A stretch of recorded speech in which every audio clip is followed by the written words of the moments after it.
Okay, this is going to be my first CNC project. This is just a simple Merry Christmas 2022. And this is my first run on my Phantom CNC machine. I took the dust cover off. That covers that so you can see what's going on. And here I'm speeding it up so that we're not going really slow on the whole thing, because it's kind of I don't know, lasts about 3 minutes long if you watch the whole thing. But it's pretty amazing. It took me about 10 minutes to make the file for this, and then it runs maybe 4 minutes at the most to complete it from start to finish.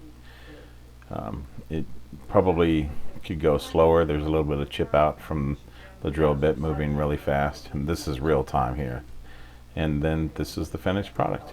Thank you very much.